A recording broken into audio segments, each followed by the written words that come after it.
ಹಾವೇರಿಯ ಬ್ಯಾಡಗಿಯ ಮೆಣಸಿನಕಾಯಿ ಮಾರುಕಟ್ಟೆಗೂ ಕೂಡ ಯುದ್ಧದ ಆತಂಕ ತಟ್ಟಿರೋದು, ಯುದ್ಧದ ಪರಿಣಾಮ ತಟ್ಟಿರೋದು.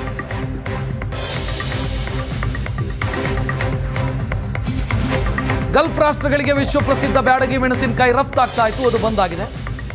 ಬ್ಯಾಡಗಿ ಮಾರ್ಕೆಟ್ನಲ್ಲಿ ಸುವರ್ಣ ನ್ಯೂಸ್ ಗ್ರೌಂಡ್ ರಿಪೋರ್ಟ್ ಮಾಡಿದೆ. ಮೆಣಸಿನಕಾಯಿ ರಫ್ತು ಮಾಡೋ ಉದ್ಯಮದ ಮೇಲೆ ಹೊಡೆತ ಬಿದ್ದಿರೋದು.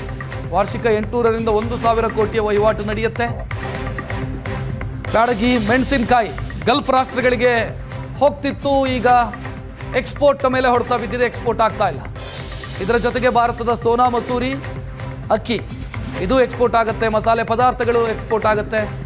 ಇದೆಲ್ಲದಕ್ಕೂ ಕೂಡ ಈಗ ಹೊಡೆತ ಬಿದ್ದಿರೋ.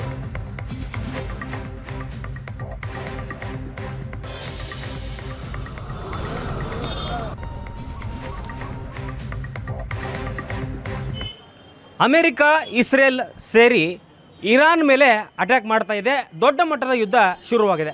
ಅದರ ಎಫೆಕ್ಟ್ ಹಾವೇರಿ ಜಿಲ್ಲೆ ಬ್ಯಾಡಗಿಯ ವಿಶ್ವ ಪ್ರಸಿದ್ಧ ಮೆಣಸಿನಕಾಯಿ ಮಾರ್ಕೆಟ್ ಮೇಲೂ ಕೂಡ ಆಗಿದೆ.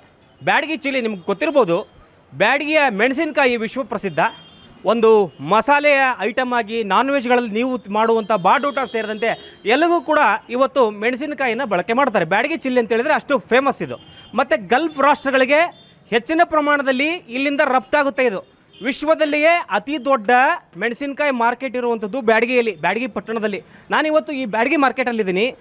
ಯುದ್ಧದ ಪರಿಣಾಮದಿಂದಾಗಿ ನೆಗೆಟಿವ್ ಇಂಪ್ಯಾಕ್ಟ್ ಆಗ್ತಾ ಇದೆ, ನೆಗೆಟಿವ್ ಎಫೆಕ್ಟ್ ಆಗ್ತಾ ಇದೆ, ನಕಾರಾತ್ಮಕ ಪರಿಣಾಮಗಳು ಬ್ಯಾಡಗಿ ಮಾರ್ಕೆಟ್ ಮೇಲೆ ಆಗ್ತಾ ಇದೆ. ಕಾರಣ ಏನಂತ ಹೇಳಿದರೆ ರಫ್ತು ಕಡಿಮೆ ಆಗ್ತಾ ಇದೆ, ಬ್ಯಾಡಗಿ ಮೆಣಸಿನಕಾಯಿ ರಫ್ತು ಕಡಿಮೆ ಆಗ್ತಾ ಇದೆ. ತಾವು ಗಮನಿಸ್ಬೋದು, ನೀವು ಬ್ಯಾಡಗಿ ಮಾರ್ಕೆಟ್ನ ದೃಶ್ಯಾವಳಿಗಳನ್ನು ನಾನು ನಿಮ್ಗೆ ತೋರಿಸ್ತಾ ಇದ್ದೀನಿ ಯಾವ ರೀತಿ ಇದೆ ಅನ್ನುವಂಥದ್ದನ್ನು.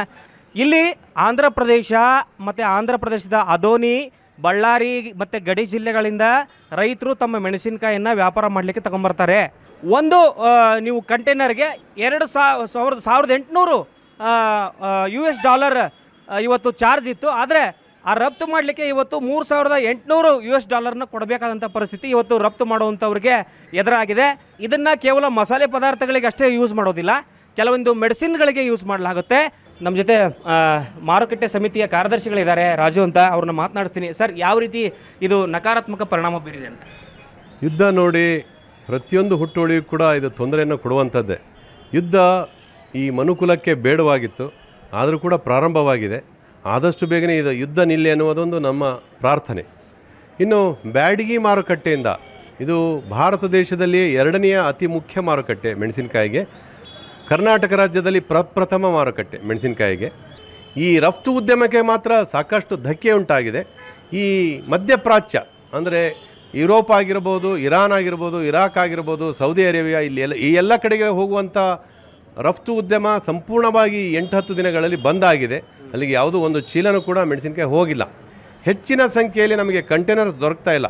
ಶಾರ್ಟೇಜ್ ಆಫ್ ಕಂಟೈನರ್ಸ್ ನಾವು ಎದುರಿಸ್ತಾ ಇರೋದ್ರಿಂದ ಮೊದಲಿಗಿದ್ದ 40 ಫೀಟ್ ಕಂಟೈನರ್ಗೆ ನಾವು $1,800 ಕೊಡ್ತಾಯಿದ್ವಿ. ಅಂದಾಜು $1,64,000 ಕೊಡ್ತಾಯಿದ್ವಿ ಒಂದೊಂದು ಕಂಟೈನರ್ಗೆ. ಇವತ್ತದು $3,800 ಏರಿದೆ. ಅಂದರೆ ಸರಿಸುಮಾರು $3.5 ಲಕ್ಷ ಕೊಡಬೇಕಾಗಿದೆ. ಪ್ರತಿಯೊಂದು ಕಂಟೈನರ್ಗೆ $2 ಲಕ್ಷ ಹೈಕ್ ಆಗಿದೆ ಬಾಡಿಗೆಯಲ್ಲಿ. ಇದು ಆಟೋಮೆಟಿಕಲಿ ಇದು ಕಾಸ್ಟಿಂಗ್ ಆಗೋದು ನಮ್ಮ ಮೆಣಸಿನಕಾಯಿಯ ಬೆಲೆಯಲ್ಲಿಯೇ. ಹೀಗಾಗಿ ಮೆಣಸಿನಕಾಯಿ ಉದ್ಯಮಕ್ಕೂ ಕೂಡ ಈ ಇರಾನ್, ಇಸ್ರೇಲ್, ಅಮೆರಿಕ ಯುದ್ಧ ಏನಿದೆ ಸಾಕಷ್ಟು ಇಂಪ್ಯಾಕ್ಟನ್ನು ಮಾಡಿದೆ ಅಂತೇಳಿ ನಾನು ಹೇಳೋದಕ್ಕೆ ಇಷ್ಟಪಡ್ತೀನಿ. ಇದು ಒಟ್ಟಾರೆ ವ್ಯಾಪಾರಸ್ಥರ ಮಾತಾಗಿದೆ.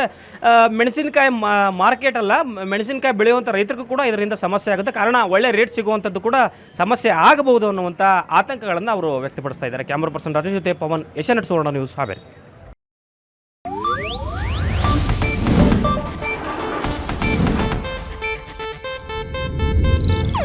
ಇದು ಏಷ್ಯಾನೆಟ್ ನ್ಯೂಸ್ ನೆಟ್ವರ್ಕ್ ಪ್ರಸ್ತುತಿ.